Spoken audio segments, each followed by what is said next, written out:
woods, he's here.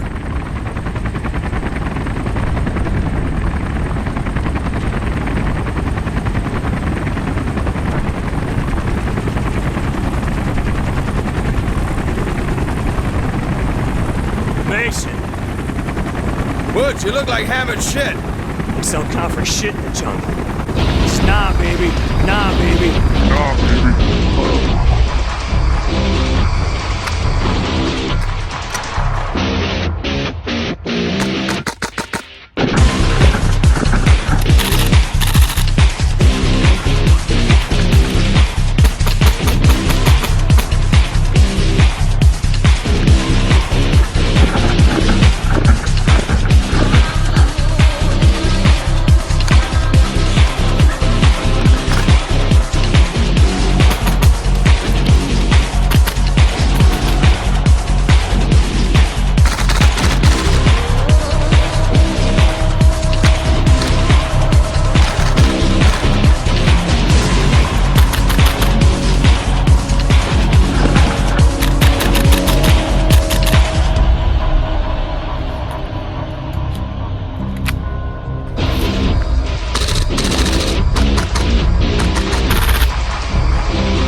Thank you for checking out this video.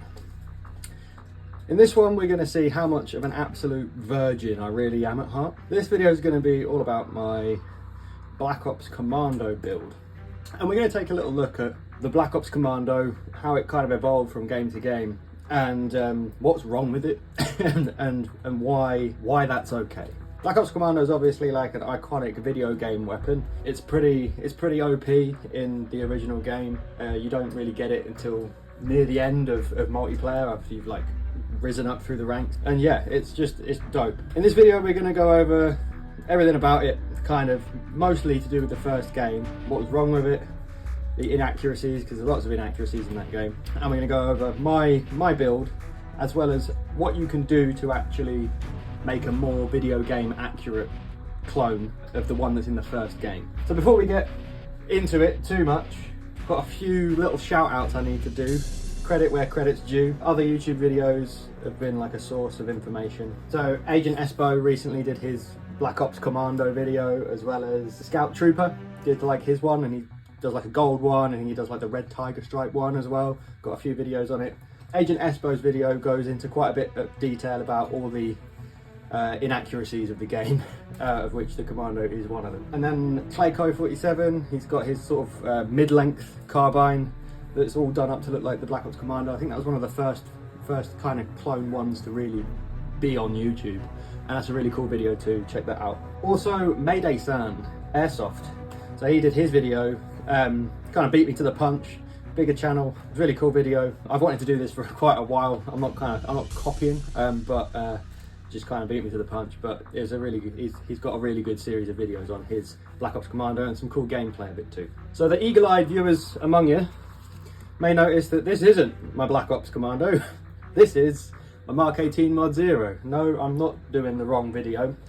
I've got it set up like this because of the order I was filming things in, and I figured I'll structure this video going from bit to bit, talking about each thing that you can add to the base gun to turn it into a Black Ops Commando. And as I do each bit, I'll talk about it, I'll talk about the reference to the game, and if it was accurate to what was around in real life when the game was set, sort of in the Vietnam War period. At the end of the video, you'll see it all done up to look like the Black Ops Commando. So off the bat, the gun in the game is wrong. It should have been an XM177, a Colt XM177 variant, Car 15 variant. At least in the first Black Ops it should have been. In the follow-up games it could be a 723 or a 733 carbine, or even a 727 in some of it with an A2 carry handle. But in Black Ops 1 the gun should have been a Colt XM177 variant. Even the Model 607 would have been more accurate to the time period in which the game is set, and that's the one with the triangular handguards, the short moderator, and the buttstock that's spring-loaded. But yeah, obviously the aim point isn't accurate to Vietnam, but I just have it on there, sort of a Black Hawk Downy kind of vibe. So it should have been an XM177 and not a flat top receiver, but we'll get into that as we go. So let's start off at the muzzle end. Now on here at the moment is obviously the Knight's Armament suppressor, and underneath it is a birdcage. So the flash hider in the game is kind of like a birdcage. It looks a little bit longer in some shots. It doesn't have any ports on it, and that doesn't really exist in Airsoft. So I've opted to use the birdcage as it is, but cover it up with a suppressor. This Seymour or D-Boy's NT4 clone, kind of, you can unscrew the end and remove the sleeve, and then it looks very much like the generic suppressors in Call of Duty, well, in the original game. So pop that back on there, like so, and then cover up the incorrect flash hider, and no one will ever know. The outer barrel in the game, it's clearly an 11.5 inch pencil barrel, which is correct to the XM177E2. The base gun I've chosen is the Tokyo Marui MWS gas blowback M4. In my collection at the moment, it's the flat top M4 that I have, and it's just seemed the most accurate for this clone that I currently have.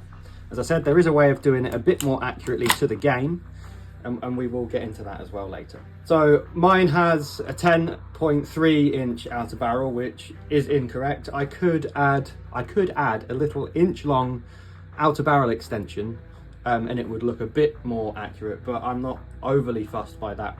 I don't want to add length to it really. With the suppressor it's already plenty long enough and you can't really tell. The handguard. So let's get this off of the gun. We're going to replace it with these nice cheap ENC handguards that I got from firesupport.co.uk for about £9 plus shipping. They don't have the heat shields inside them.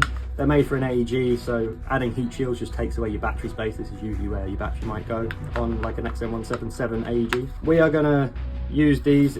When they're closed, you can't tell that there's no heat shield inside them. For Airsoft, it's not, you know, necessary unless you're really darn serious. I would prefer to use the ones on my VFC XM177, but they're on my XM177, so we're not going to do that. The reason why I'd prefer to use them is because the finish of them's much more realistic to that of the plastic around that time period. But I can remedy that quite easily by spray painting these if I get round to it with some gloss black.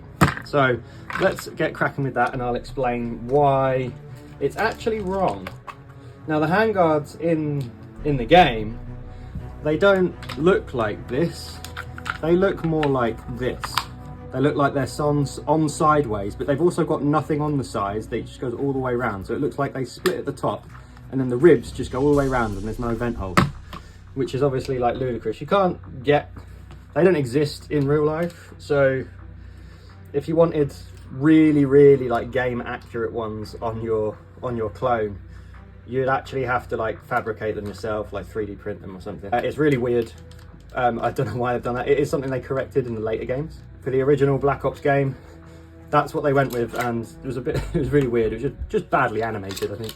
So get our nice slim handguards in. It obviously cuts a lot of weight off the build and makes it quite ideal for running around for long periods of time, for like outdoor woodland games. Bottom one's being a bit of a pain. These ENC ones, they actually lock in to the they actually lock into this really nicely. I know this isn't the best example of that right now. Maybe I'll do the bottom one first. But yeah, they do fit the MWS really nicely. So if you're looking for a slim Car 15 handguard option for your MWS, just in general, these fit really nicely. They lock in really nicely. The VFC ones are actually a little bit loose. All right, the receiver. The receiver of the gun in the game has a lot of things wrong with it. So firstly, it obviously wouldn't have M4 carbine on it. In the later games, it might do, because in Black Ops 6 is set around the time that the M4 actually came out with a flat top. So if you were doing like a Black Ops 6 XM4 copy, this would be a bit more accurate to it. The flat top didn't really exist during the Vietnam period. I say didn't really exist because there were some kind of variants of it. There were some specifically made, I think it's the Colt 659, I think. But I will put a picture up to correct me if I'm wrong. It was like a specialized sniping M16 and that basically had the carry handle cut off, and what looks like it could be weaver rail spec just like forged into the receiver, so that a scope can be mounted lower than at carry handle height, and it can be, you know, purpose built accurized M16 used for sniping. That's not what the one in the game looks like at all. The one in the game looks like, and Agent Espo put it really well, it looks like it's been forged to have the rail, like it's the width, it's the right width of Picatinny rail, but it hasn't had the actual Picatinny rail slots cut out of it yet. So it's this dimensionally without the slots cut in. That's a good description of what it looks like. Now in the later games, you can see that it looks more like a flat top that's been cut with pick rail bolted to it, like the whole way along. And you can see in the game they've animated bolts into the rail as if it's bolted down. I don't know if they've mirrored the animation of like some cheaper Airsoft AEGs that do have like the top rails like a metal piece that bolts into the plastic receiver. That could be a thing. But no, in the original game it's just like this thing. In Agent Espo's video, he has a hammy print rail cover that covers up the rail to the point where the sight goes in, which is really cool. I do want to try and get hold of one of them, but I don't think it's a regular hammy prints thing. I think they're mates and he's like printed it for his. I would like one of those, but there are some other ways around it with the use of some of the optics that are available to you in Airsoft. It's strange that in Black Ops 6 they did that. They sort of had it so it looked like it was, the carry handle had been cut off and then the rail bolted in, because the M4 did exist around, like, you know, 1994 when that game set. So it's strange that they did that for that and then they did this for Black Ops 1. It is kind of weird. There are cases where special forces soldiers cut the carry handles off and put, you know, bolted rails into it so that they could mount their scopes and optics lower. But I don't think people were running around the jungle in Vietnam doing that. Like, I haven't seen any reference photos of that from Vietnam. If there are, send them to me because I want to see, because that would be quite cool. And, you know, it looks that in itself looks completely different to what's in the game. The other thing wrong with the receiver is that it should be completely slab-sided. Now what I mean by that is the lower shouldn't really be fenced, although it could be, because the dust cover does actually, you know, hide that to some extent anyway. Also, it should not have a brass deflector or a forward assist. The gun in Black Ops 1 does not have either. In Black Ops Cold War, I'm unsure, and in Black Ops 6 it's the XM4, so it does have. And the XM4 was a real thing. It was kind of like the gun that led to the M4, kind of like how at the moment they're trialing the XM7, the SIG. Should have been called the XM5, but Colt copyrighted the M5 rifle, so they couldn't designate it M5. So they went to 7, so now it's XM7 and it will become the M7. There was an XM4 that obviously existed that predated the M4, and it was kind of like an M16A2 in the evolutions that went through before it got to being an XM4. Now, Commando from Black Ops 1, the name Commando kind of suggested it's a shorter barrel. So, but this is getting real nerdy, as I said it would. Right, so yeah, this should be slab-sided. It shouldn't have any of this. With the MWS, this is what you've got. You can't really get more accurate like that with the MWS. There is a way of doing it, and I will explain that later on. But for now, we'll just crack on with how we're doing it right now. So, up the top, I'm gonna pop on my iron sight, and the iron sight goes on backwards because that's how they do it in the game for some reason. I don't know why. It actually takes up more rail space when you do it backwards, so I'm not sure. It does look cool, I think, but I think I'm just conditioned to thinking that it looks cool because I'm used to seeing it in the game, and I think the gun in the game looks fucking badass. Let's get that on there. Obviously on the game it doesn't go into pick rail like this. It is literally just clamped to the top of the receiver. So really it wouldn't stay very accurate. Now I should probably put it further back than that if I'm doing it based off the game, but there's not enough rail slots for me to do that. Right, so then what do we do? Optics. Now there's a few different choices of optics in the game. You've got an aim point electronic, which is kind of like the reflex sight, I believe. They don't exist in Airsoft. You ain't finding one of them that you're going to want to put on your Airsoft gun and run around the woods with it, getting shot at. Like, it's, no. If you find one of those, like, it's a collector's item. Yeah, I mean, they don't really exist in Airsoft. It'd be cool if someone did do a reproduction of those. Like, you can get DNA do the reproductions of the single point red dot sights that are quite cool. But yeah, you can't get an Airsoft aim point electronic, unfortunately. It would be cool if you could. The red dot sight in the game looks like a cross between an Elbit Falcon and a Cobra. Neither of those you can really find in Airsoft. You used to be able to find the Cobras like everywhere, but you can't find them for love nor money anymore. You could get a real Cobra. I think you can find those for about $400 on the pick mount. And that would probably be an easier way of doing it than an Elbit Falcon. Elbit Falcons do not exist in Airsoft at all. They're hard to find as it is, and it's another thing that you're not going to really want to bolt to the top of your Airsoft gun, I don't think. What you could use in place of those would be a Seymour sight, like this one, just not on the carry handle. And the Seymour sight with the iron sight on the mount that will give it a bit more height around there would kind of cover up the whole length of this rail, so you don't have to worry about getting a rail cover. It would look pretty damn close to the one in the game, to the red dot in the game. And Seymour sights are pretty cheap, like copies of them at least are pretty cheap, and real ones aren't that expensive really either. What I've opted to do for now is go for the ACOG in the game, which is actually just a Colt 4x20 scope. This is a Spiner Optics one.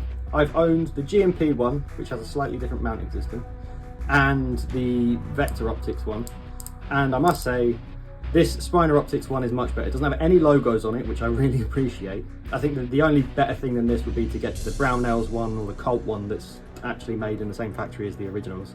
I didn't want to spend like 200-300 quid on an optic. This cost me 40 quid, and I used the Amazon Christmas voucher that I got from work. So it actually only cost me about a tenner really. And it's really nice. As far as the 4x20 copies go, it's probably got the best eye relief I've found of them all. I don't know if I'm going to be able to get any of this in shot, but this is probably a waste of time. But yeah, it definitely, of all the ones I've used, it's got the best eye relief and the best sight picture, and the glass is really nice and clear, so I think it's definitely worth the 40 quid.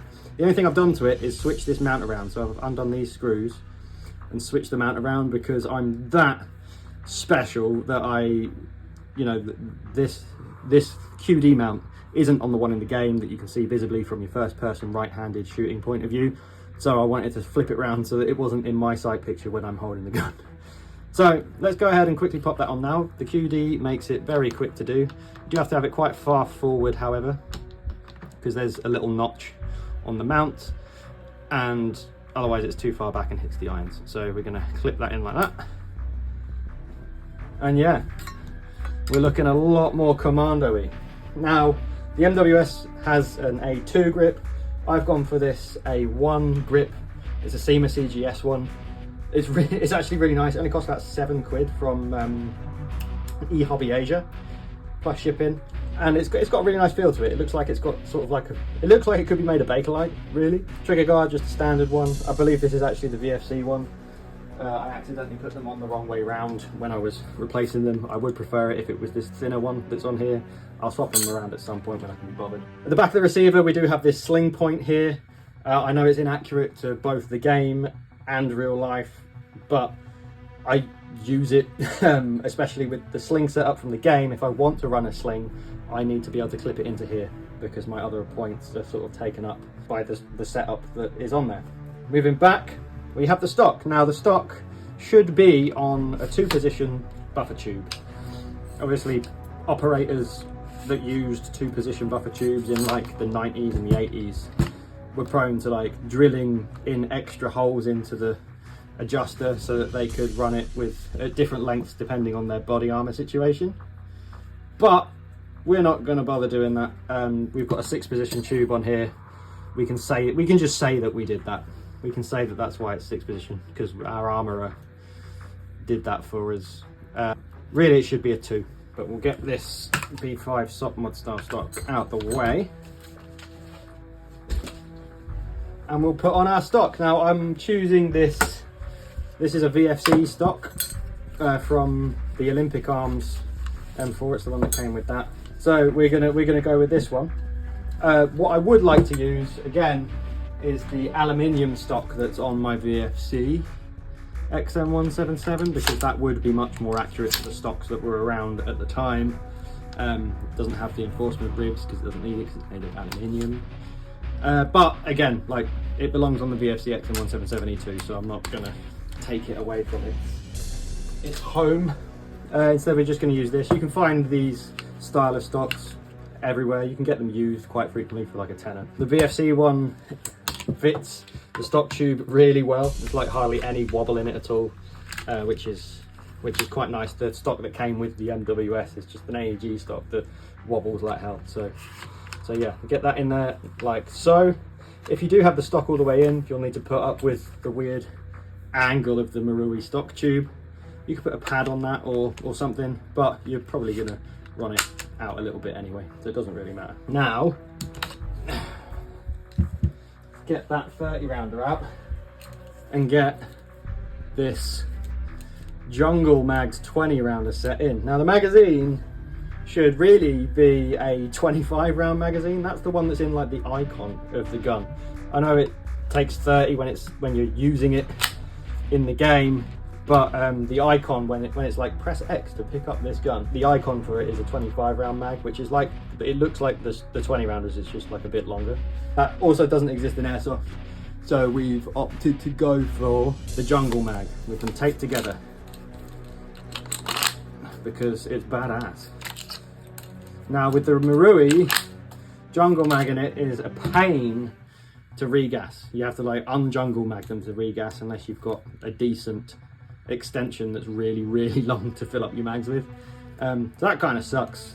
Looking for a solution to that. You know, as far as it just looking cool goes, it's fine. Probably the sort of thing that in an Airsoft game I use first and then I don't touch it again anyway. So all that's left to do is that iconic sling wrap. And what we're going to do is we're going to go under. So I've got the sling looped through thusly. I'm going to go under this side and round like this. I believe that's the right way round because then it brings everything out round about where it should be. So you want to get your forward assist sort of covered, and then you come round the back of the rear iron sight and you tuck this down here underneath the bolt catch, round the delta ring, round the handguard, and then you just let it dangle. I've got this bit of paracord on here, and what I'm going to do is just so that it stays sort of in place, you know, I'm just going to kind of attach it to the paracord. So it's still dangling, but it's like a bit more secure because in real life that would be a massive pain in the arse and a snag hazard. and it would just loosen out of the gun. So you do want to kind of pin it down a bit better than how they, you know, just don't do in the game. Cool. And there we have it. Now, I got a comment on a teaser photo I think I posted of this a while ago, being like, good luck using your bolt release. I was like, okay. Worked fine. Just really tuck it under there to prove the point. Worked fine. So, yeah, no issues there. It's not, the sling isn't that thick that it stops it from, you know, being able to be pushed in. And the fact that it's wedged down there actually helps the bolt catch on it when it's empty. It just assists it, if anything. So it's really cool. This is awesome.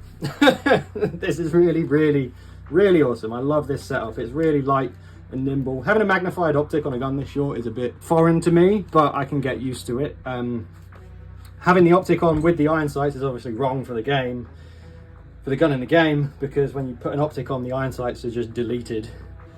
Obviously that's not a practical thing to do in my situation. I don't want to take my front iron sight off, and I may as well keep the rear one on if I've got the front one on, in case something happens to my optic, or I just get bored of using the optic and I want to switch to iron sights and run it even lighter weight. With the plastic stock instead of the aluminium one, and with the slim handguards instead of the rail, this is super lightweight. It's really, really fun to run around with and be, you know, quick and sneaky and nimble, and yeah, it's cool. Proper vibe of a setup without the suppressor as well is a really cool little package for CQB stuff. So helps make this a bit more of an all-rounder of a gun. Now, I mentioned a few times throughout this video there is a way of building this on a gas blowback platform that would be a bit more game accurate to the one that's used in Black Ops 1. It's not that unrealistic of an option now that the platform has been version 3'd essentially and improved, and is apparently a bit better than it has been in the past. So I am talking about the WE-Tech M4 platform, specifically a WE-Tech XM177 as a base. The XM177 from WE comes with a 10-inch barrel, but with an 1.5 inch long extension on the end, and it's a pencil barrel. That's already more accurate to run in the game. It also comes with slim handguards, so you don't need to worry about changing those out. They are like this, they are this sort of flat satin finish, so you would need to spray paint them or do, you know, the more accurate 3D printed ones. You'd still need to do something similar with the muzzle, or just use an A1 birdcage on there and tape it up or something to cover up the holes. The main reason why WE are the platform to go to is because WE make a T91. Now, T91 is the standard rifle of the Taiwanese military, and WE are a Taiwanese company, so they make a gas blowback copy of it. VFC make one too, but VFC's is actually too accurate to the real thing, which makes it unsuitable for the Commando build. The reason why the WE one is better suited to it is because WE got the receiver wrong. The T91 is a piston gun. So the receiver is slightly higher. It's flat top with Picatinny, but it's slightly higher, like a 416 is, to accommodate for the piston. Now, on the VFC ones and on the AEG ones that you can find, the receivers reflect that how they are in real life. WE one doesn't for some reason. Instead of using like the template of their 416 receiver, they went with the M4 slightly, and that means that the receiver looks lower than the handguard, because the handguard does accommodate the piston, because there is a dummy piston in there. Really weird, but the receiver's lower. The receiver's the same height as their M4, from what I can tell. The other reason why it would be a more accurate platform to use for the video gun game clone is that it's slab-sided. The T91 does not have a forward assist, and it does not have a brass deflector. So you could get an XM177 E2 from WE, and then get a T91 upper receiver, which I believe is part 16. I know, because I've thought about doing it for a very long time, and I probably will now that WE have rejuvenated the platform and given it a version 3, and it's probably a bit more better.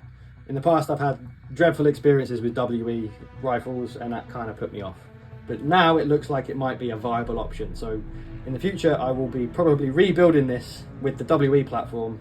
It means I'll have to buy a load more mags, but the WE mags, the short mags, were actually quite good. They were designed much like the VFC ones are, where the whole thing's just like a big gas tank. It's not like a gas tank inside a shell with a bunch of stuff going on like these are, and like the WE 30 round mags are. It was actually like you take the gubbins and stuff out from the top, and the rest of it's just a big gas tank. So they were actually quite good. WE also do those double mags that are like, they look like 2 30 round mags taped together that hold 80 rounds, and then the one side of it's just gas.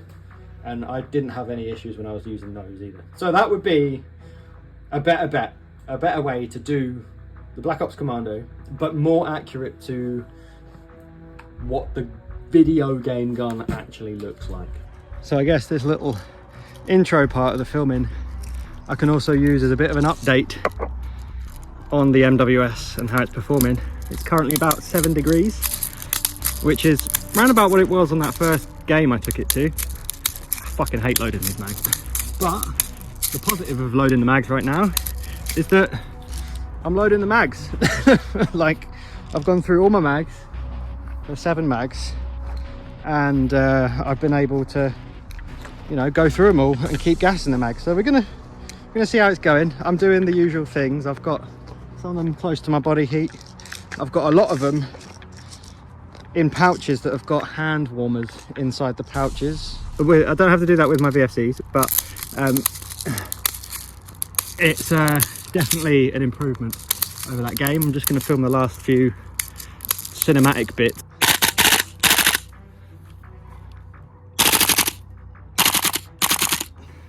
But gas didn't last another mag, which is quite disappointing, to be honest.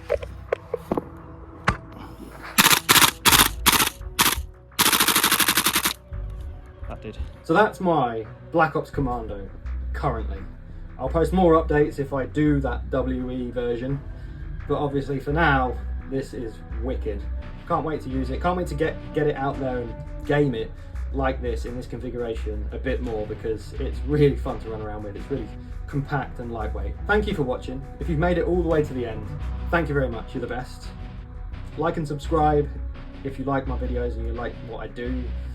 Hit the notification bell to get updated when I put out a new video. I've also noticed that most of my viewership aren't subscribed users. So if you are watching this and you've enjoyed the video, please hit the subscribe button. It really does help me out. Once again, thank you very much for watching, and I'll see you in the next one. Cheers.